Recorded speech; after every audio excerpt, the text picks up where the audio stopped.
بتبدأ الأحداث سنة 1996 مع واحد من المشردين، واللي بيلاقي طفلة بالصدفة في خزنة من خزانات المترو وبياخدها علشان تعيش معاه هو ومجموعة تانية من المشردين وبيسموها يونج. وبعد مرور فترة من الزمن بتكبر يونج وبيكون عندها 8 سنين، وأثناء ما هي قاعدة معاهم في المحطة بتدخل عليهم الشرطة وبيكون معاهم واحد اسمه تاج، وبتكون مهمة تاج إنه ياخد الأطفال المشردين ويبيعهم لأماكن معينة علشان يشتغلوا فيها. وبيروح تاج على يونج وبيحطها في شنطة وبياخدها في عربيته، وبتفضل يونج تعيط وتخبط لكن محدش بيكون سامعها. وبيوصل تاج لمكان غريب علشان يبيع يونج هناك، وبيكون المكان ده عبارة عن بيت مليان مشردين بتتم فيه كل الأعمال الغير قانونية. وبيدخل تاج ومعاه يونج في الشنطة وبيسلمها للزعيمة اللي بينادولها كلهم باسم الأم، وبيفتح الشنطة وبيقول لها إن البضاعة المرة دي نظيفة ومختلفة، وعلشان يأكد لها كلامه بيوريها العضة اللي في إيده من يونج، فبتوافق على العرض وبتاخد يونج وبتشغلها معاهم. وبعد أيام بتبعت الأم رجالتها يلموا كل الأطفال ويرموهم في أماكن بعيدة علشان ما بقوش محتاجينهم تاني. لكن يونج بتاخد واحدة من صحابها وبتقدر إنها ترجع لبيت الأم تاني، ولما بتشوفها الأم بعد ما قدرت ترجع للبيت بتعجب جدا بيها وبتعرف إنها بنت ذكية وأكيد هتنفعها، وبتقرر تشغلها معاهم. وفي اليوم التاني بتصحيها الأم علشان تستلم أول مهمة ليها، وفي الطريق بتشوف يونج كلب وبيبان إنه صعبان عليها، فبتروح الأم قتلاه وبتقول لها إنها لو فضلت حساسة كده هتقتلها هي كمان. وعلى الرغم من إنها بيكون صعبان عليها الكلب واللي حصل فيه إلا إنها ما بتقدرش تتكلم. وبيمر الوقت وبتكبر يونج وبتروح مكان للعب القمار لواحد بيكون عليه دين ولسه ما سددوش، ولما بتطالب يونج بالفلوس بيضربها وبيقول لها تمشي من قدامه حالا. وبتكون الأم عندها قوانين علشان تسلف الناس فلوس، وبيكون من ضمن القوانين إن اللي هيستلف فلوس يكون صحته كويسة علشان لو ما قدرش يسدد يقتلوه ويبيعوا أعضائه. فبتشغل يونج تسجيل صوت لزوجة الشخص ده وبتقوله إن لو ما سددش الفلوس هيقتلوها، فبيهدى على نفسه فجأة وبيقول لها لو كسب الجولة دي هيسدد الفلوس اللي عليه. وفعلا بيلعب الدور بتاعه وبيكون هيخسر خلاص، لكن يونج بتتدخل وبتكسبه الرهان، فبيشكرها وبيقول لها إنه مش هيأخر ديونه تاني. فبتقوله طب سد دينك الأولاني بقى، وبتديله بالطفاية في دماغه وبتجيب له ارتجاج. وبتروح للأم وهي معاها الفلوس وبيشوفها واحد من التجار وبيسأل الأم عنها، فبتقوله إن دي يونج بنتها. وبعدها بتدخل يونج البيت وبتقول لهم إن في جواب جاي لحد اسمه ماوهي، وما بتكونش يونج عارفة ده اسم مين، فبيقول لها دونج إن ده اسم الأم الحقيقي واللي مش كتير يعرفوه. وبعدها بيروحوا علشان ياكلوا وبتوزع عليهم الأم هوياتهم الجديدة، وبتقول ليونج إن في واحد من اللي عليهم ديون سافر وما سددش دينه، وبتطلب منها تروح تخطف ابنه مكان الفلوس اللي عليه. وفعلا بتجهز يونج نفسها علشان تروح تنفذ مهمتها، وبيديلها دونج سكينة علشان تحمي نفسها. وبيبان إن دونج مهتم بيونج وبيخاف عليها، لكنها بترفض تاخدها منه وبتقوله إنها بالفعل معاها واحدة وبتسيبه وتمشي. ولما بتوصل العنوان بتلاحظ إن بارك شاب لطيف جدا ومحترم، وكمان بيحضر لها أكل كنوع من الترحيب بيها، وبيقول لها إن والده مسافر الفلبين علشان يشتغل ويقدر يسدد ديونه. فبتستغرب من طيابته وبتعرفه إن أبوه هاجر وسابه علشان مش عايز يسد ديونه، فبيقول لها بارك إن أبوه عمره ما يعمل كده، وبيقوم يجيب كريم وبيحطه على الجرح اللي في وشها، لكنها بتتعصب جدا من اللي عمله وبتسيبه وتمشي. وفي الطريق بترن عليها الأم وبتسألها عملت إيه في مهمتها، فبتقول لها يونج إنها ما لقتش بارك في البيت وإنها هتروح له تاني بكرة. فبتقول لها الأم إن سونج عاملة مشاكل في مالها ليلي وبتطلب منها تروح لها بسرعة، ولما بتروح لها بتلاقيها ماسكة بنت ونازلة فيها ضرب، وبتلاحظ وجود آثار لحقن في دراع سونج فبتعرف إنها مش في وعيها. ولما بتاخدها علشان يمشوا بيجي الديلر بتاع المكان واللي بيكون اسمه تشانج، وبيقول لها إن سونج شربت وما دفعتش، فبترمي له الفلوس في وشه وبتحذره إنه لو باع المخدرات لسونج تاني هتقضي عليه. وبيبان إن تشانج بيكره يونج جدا لكنها بتسيبه وتمشي. وفي اليوم التاني بتروح يونج البارك لكنه مش بيكون موجود، ولما بتحاول تتصل عليه بتلاقي تليفونه مقفول، فبتتضايق جدا لأنها بتفكر إنه هرب منها علشان ما يدفعش الفلوس. وبتدخل شقته علشان تشوف أي حاجة توصلها ليه، لكنها بعد شوية بتلاقيه بيتصل عليها وبيقول لها إنه قافل تليفونه علشان هو في الشغل، وبيقول لها على العنوان بتاعه. ولما بتروح له على مكان شغله بتلاقيه شغال شيف في مطعم، وبيبان إن يونج بدأت ترتاح لبارك،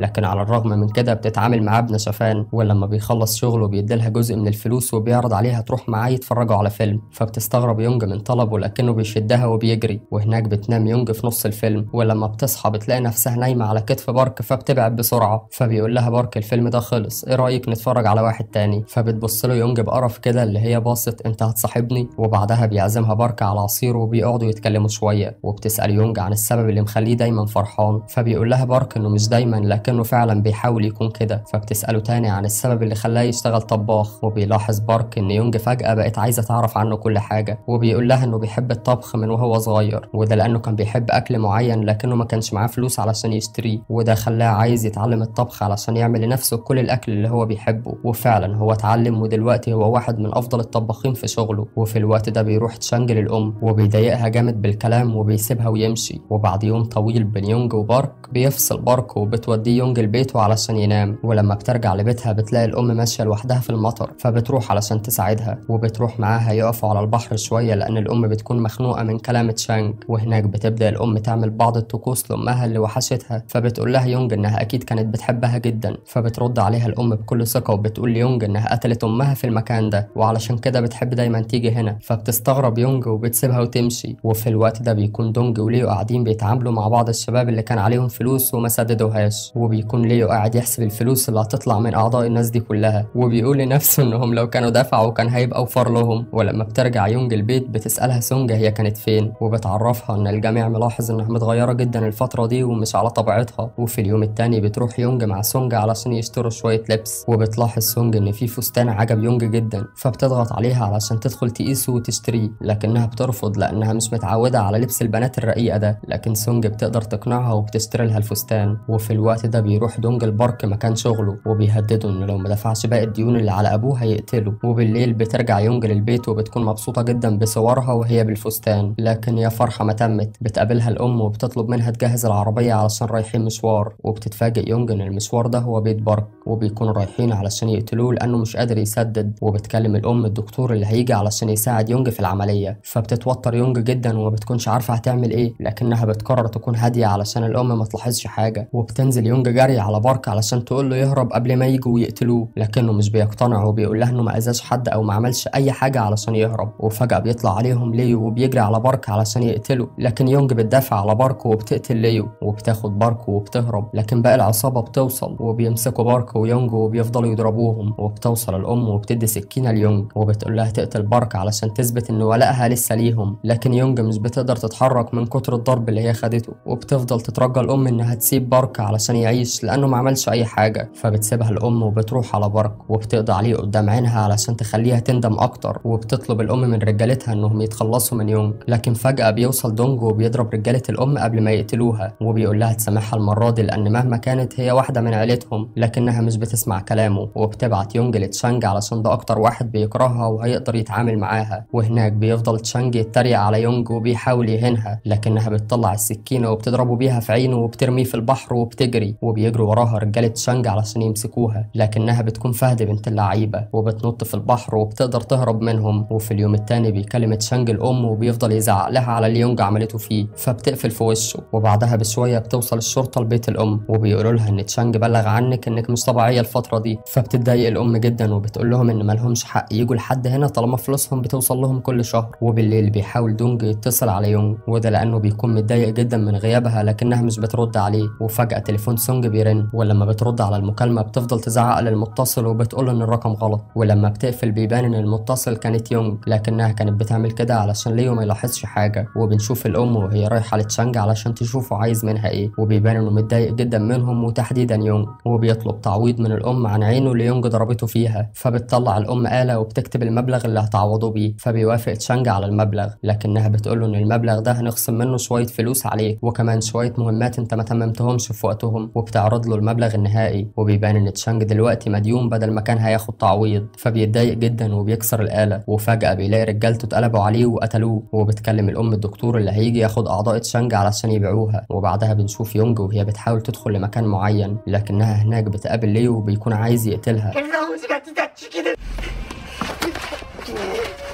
فبتحاول تهرب منه من غير ما تأذيه، لكنه بيكون مصمم يقتلها وفعلا بيوقعها وبيكون خلاص هيقضي عليها. لكن فجأة بيدخل دونج وبينقذ يونج على آخر لحظة، وبيحصل اشتباك بينه وبين ليو وما بيكونش عايز يأذيه هو كمان، لكن ليو بيضربه بحديدة في رقبته وبيخرج على يونج علشان يقضي عليها. لكن دونج بيقدر يمسكه قبل ما يروح لها وبينهي حياته، لكن للأسف بيموت دونج بسبب الضربة اللي خدها من ليو. فبتتأثر جدا يونج وبتفضل تعيط على موت دونج، وده لأنه تقريبا كان أكتر واحد بيحبها. وأثناء ما هي بتعيط بيجي تاج وبيضربها على دماغها. يا اخي الله ينتقم منك، سيبها بقى، يعني مش مكفيك اللي حصل فيها بسببك. ولما بتفوق يونج بتلاقي نفسها في مكان مهجور وبيحاول تاج انه يقتلها، لكنها بتقدر تقاومه وبتطلع طلقه بالغلط من السلاح وبتيجي في تاج وبتاخد تليفونه وبترن على الام وبتقول لها صريحا كده انها جايه تقتلها علشان كل اللي هي عملته فيهم. وبنشوف سونج بعد ما انتحرت بسبب انها ما قدرتش تستحمل كل اللي بيحصل، ودونج بعد ما الشرطه عملت حظر على مكان قتله، وكمان تشانج بعد ما الام امرت يصبوا اسمنت عليه بعد ما خدوا أعضائه، ويونج بعد ما راحت للأم وقضت عليها وكمان بقت هي الأم للعصابة من بعدها. وبينتهي الفيلم على كده.